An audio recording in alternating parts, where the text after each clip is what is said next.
ओम शांति। आज 12 नवंबर 2025।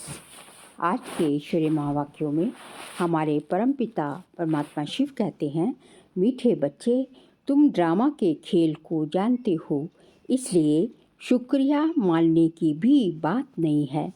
तुम ड्रामा के खेल को जानते हो, इसलिए शुक्रिया मानने की भी बात नहीं है।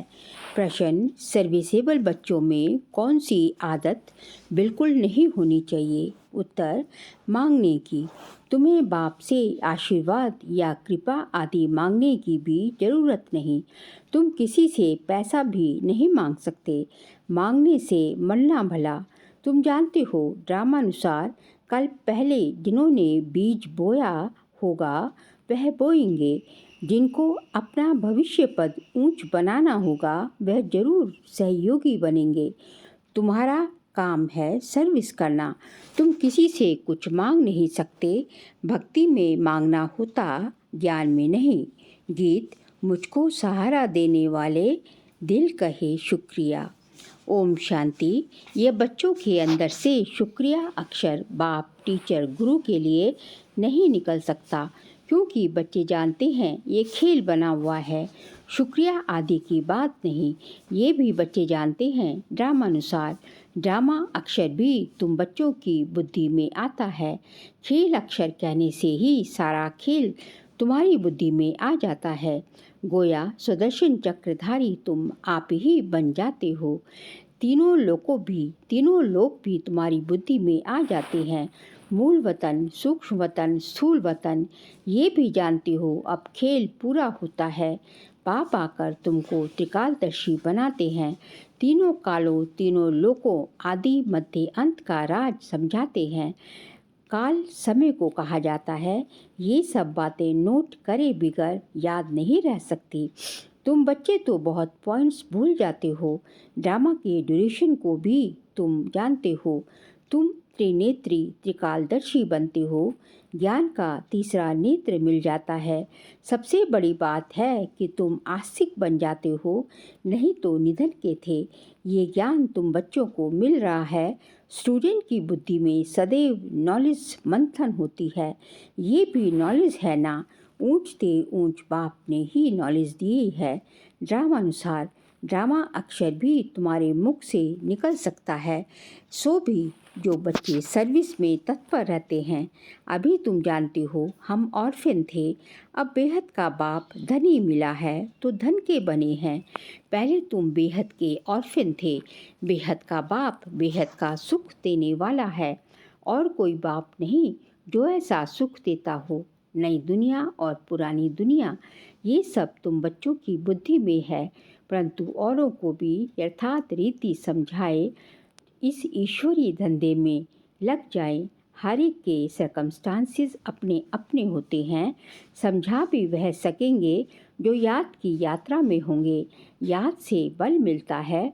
बाप है ही जोहरदार तलवार। तुम बच्चों को जोहर भरना है। योग बल से विश्व की बादशाही पाते हो। योग से बल मिलता है, ज्ञान से नहीं। बच्चों को समझाया है नॉलेज सोर्स ऑफ इनकम है। योग को बल कहा जाता है। रात दिन का फर्क है। अब योग अच्छा या ज्ञान अच्छा, योग ही नामी ग्रामी है। योग अर्थात बाप की याद। बाप कहते हैं इस याद से ही तुम्हारे पाप कट जाएंगे। इस पर ही बाप जोर देते हैं। ज्ञान तो सहज है। भगवान वाच, मैं तुमको सहज ज्ञान सुनाता हूँ। 84 के चक्र का ज्ञान सुनाता हूँ। उसमें सब आ जाता है। हिस्ट्री ज्योग्राफी है ना। ज्ञान और योग दोनों हैं सेकंड का काम। बस हम आत्मा हैं, हमको बाप को याद करना है। इसमें मेहनत है। याद की यात्रा में रहने से शरीर की जैसे विस्मृति होती जाती है। घंटा भर भी ऐसे अशरीरी होकर बैठो तो कितने पावन हो जाएं। मनुष्य रात को कोई 6 घंटा, कोई 8 घंटा नींद करते हैं तो अशरीरी हो जाते हैं ना। उस समय में कोई विकर्म नहीं होता है। आत्मा थक कर सो जाती है। ऐसे भी नहीं कोई पाप विनाश होते हैं। नहीं, वह है नींद। विकर्म कोई होता नहीं। नींद ना करें तो पाप ही बंद करते रहेंगे, तो नींद भी एक बचाव है। सारा दिन सर्विस कर आत्मा कहती है, मैं अब सोता हूँ, अशरीरी बन जाता हूँ। तुमको शरीर होते अशरीरी बनना है। हम आत्मा इस शरीर से न्यारी शांत स्वरूप है। आत्मा की महिमा कभी नहीं सुनी हुई। आत्मा सत्य चित आनंद स्वरूप है। परमात्मा की महिमा गाते हैं कि सत्य है, चैतन्य है, सुख शांति का सागर है। अब तुमको फिर कहेंगे मास्टर बच्चे, या अब तुमको फिर कहेंगे मास्टर। बच्चे को मास्टर भी कहते हैं। तो बाप युक्तियाँ भी बतलाते रहते हैं। ऐसे भी नहीं सारा दिन नींद करनी है, नहीं, तुमको तो याद में रह पापों का विनाश करना है। जितना हो सके बाप को याद करना है। ऐसे भी नहीं बाप हमारे ऊपर रहम व कृपा करते हैं, नहीं, ये उनका गायन है। रहम दिल बादशाह, ये भी उनका पाठ है। तमो प्रधान से सत्व प्रधान बनाना। भक्त लोग महिमा गाते हैं, तुम्हें सिर्फ महिमा नहीं गानी है। ये गीत आदि भी दिन प्रतिदिन बंद होते जाते हैं। स्कूल में कभी गीत होते हैं क्या? बच्चे शांति में बैठे रहते हैं। टीचर आता है तो उठकर खड़े होते हैं, फिर उठते हैं। ये बाप कहते हैं, मुझे तो पाठ मिला हुआ है पढ़ाने का, सो तो पढ़ाना ही है। तुम बच्चों को उठने की दरकार नहीं, आत्मा को बैठ सुनना है। तुम्हारी बात ही सारी दुनिया से न्यारी है। बच्चों को कहेंगे क्या तुम उठो? नहीं, वह तो भक्ति मार्ग में करते, यहाँ नहीं।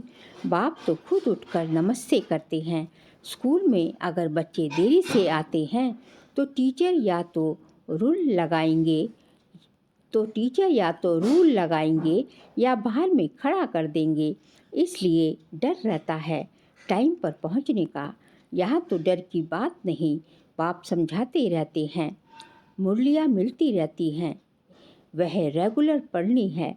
मुरली पढ़ो तो तुम्हारी प्रेजेंट मार्क पड़े, नहीं तो एब्सेंट पड़ जाएगी। क्योंकि बाप कहते हैं, तुमको गुइये गुइये बातें सुनाता हूँ। तुम अगर मुरली मिस करेंगे तो वह पॉइंट्स मिस हो जाएंगी। ये है नई बातें जो दुनिया में कोई नहीं जानते। तुम्हारे चित्र देखकर ही चकित हो जाते हैं। कोई शास्त्रों में भी नहीं है। भगवान ने चित्र बनाए थे। तुम्हारी ये चित्रशाला है नई। ब्राह्मण कुल के जो देवता बनने वाले होंगे उनकी बुद्धि में ही बैठेगा। कहेंगे ये तो ठीक है, कल पहले भी हमने पढ़ा था। जरूर भगवान पढ़ाते हैं। भक्ति मार्ग के शास्त्रों में पहले नंबर में गीता ही है, क्योंकि पहला धर्म ही ये है। फिर आधा कल्प के बाद उसके भी बहुत पीछे दूसरे शास्त्र बनते हैं। पहले इब्राहिम आया तो अकेला था, फिर 1 से 2, 2 से 4 हुए। जब धर्म की वृद्धि होते होते लाख 1.5 हो जाते तो शास्त्र आदि बनते हैं। उनके भी आधा समय बाद ही बनते होंगे। हिसाब किया जाता है ना। बच्चों को तो बहुत खुशी होनी चाहिए, बाप से हमको वर्षा मिलता है। तुम जानते हो बाप हमको सारा ज्ञान सृष्टि चक्र का समझाते हैं। ये है बेहद की हिस्ट्री ज्योग्राफी। सबको बोलो, यहाँ वर्ल्ड की हिस्ट्री ज्योग्राफी समझाई जाती है, जो और कोई सिखला न सके।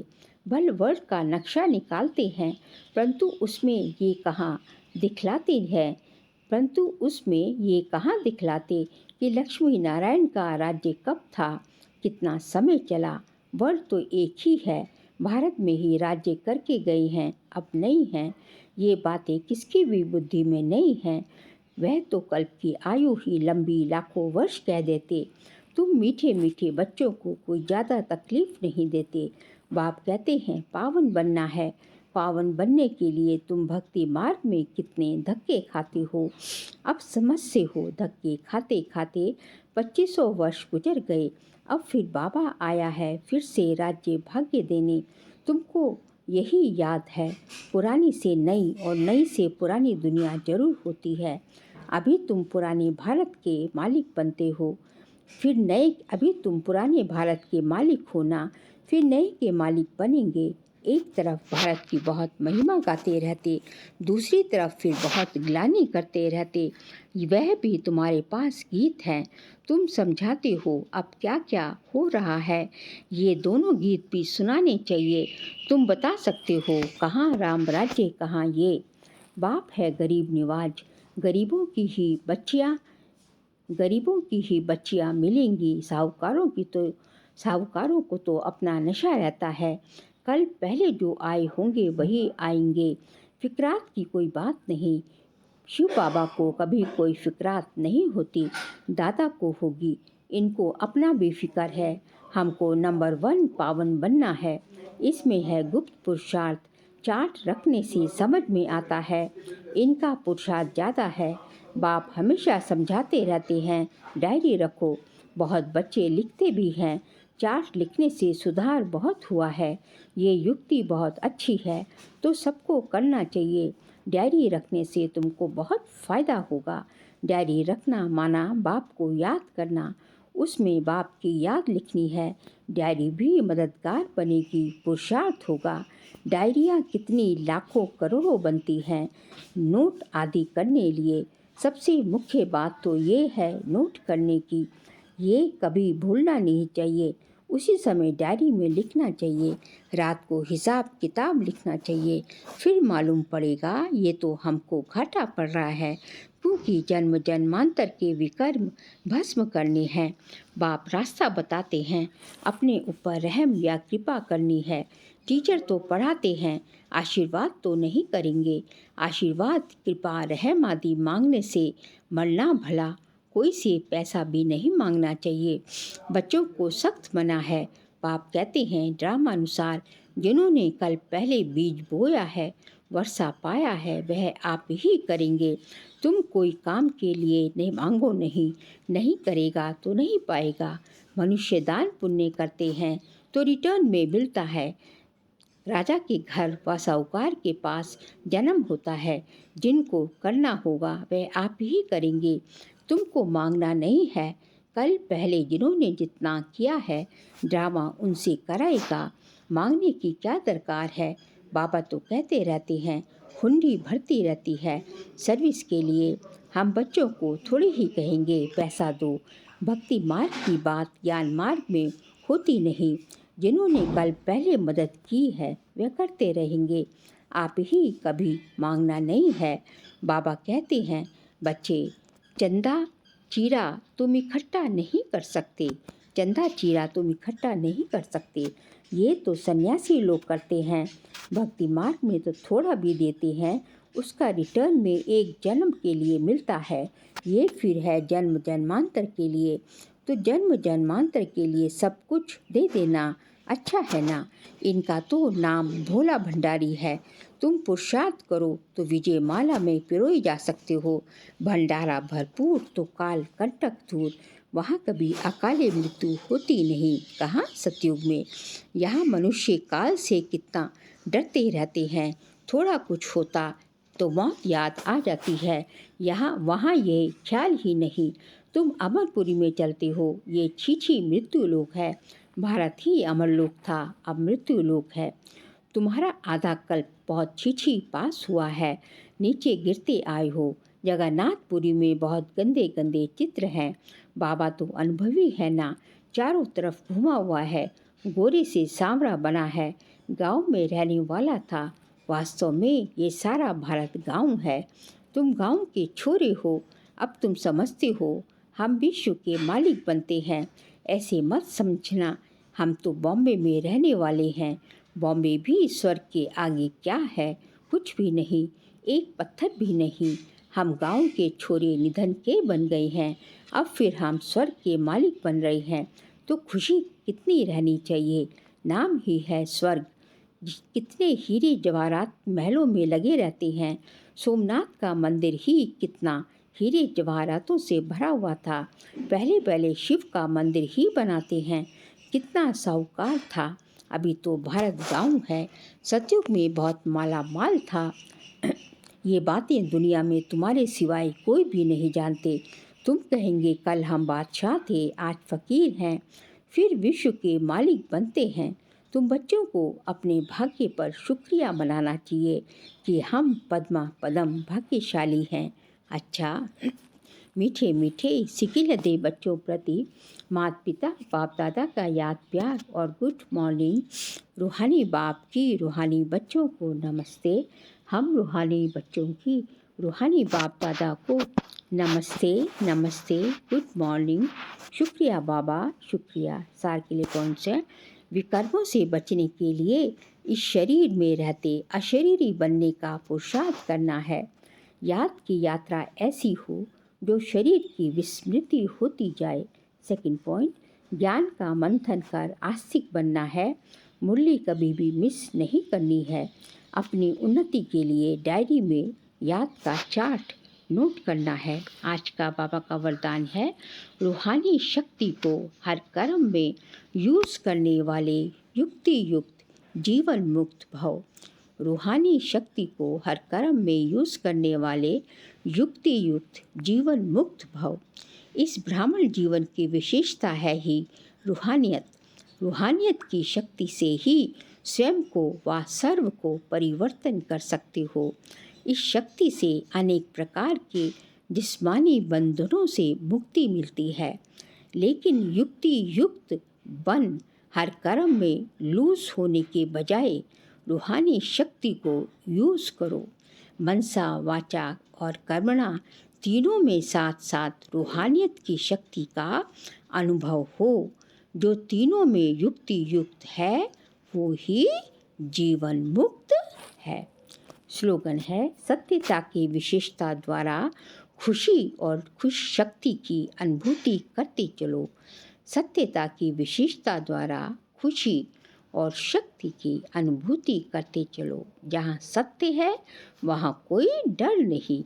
तो क्या सत्य की राह पर चलने वाले हमेशा खुश रहते हैं और उनको जो है हमेशा शक्ति स्वरूप रहते हैं। किसी भी बात से वो निडर रहते हैं। इसलिए हमें सत्य की राह कभी छोड़नी नहीं है। इसलिए कहा जाता है कि सत्य की राह हिलेगी डुलेगी लेकिन डूबेगी नहीं। फिर नवंबर मास का व्यक्तिशारी का सब्जेक्ट है, अशरीरी व विदेही स्थिति का अभ्यास बढ़ाओ। आज का पॉइंट है, जो भी परिस्थितियां आ रही हैं और आने वाली हैं उसमें विदेही स्थिति का अभ्यास बहुत चाहिए। इसलिए और सभी बातों को छोड़, ये तो नहीं होगा, ये तो नहीं होगा, क्या होगा, इस क्वेश्चन को छोड़ दो। अभी विदेही स्थिति का अभ्यास बढ़ाओ। विदेही बच्चों को कोई भी परिस्थिति व कोई भी हलचल प्रभाव नहीं डाल सकती। अच्छा, ओम शांति।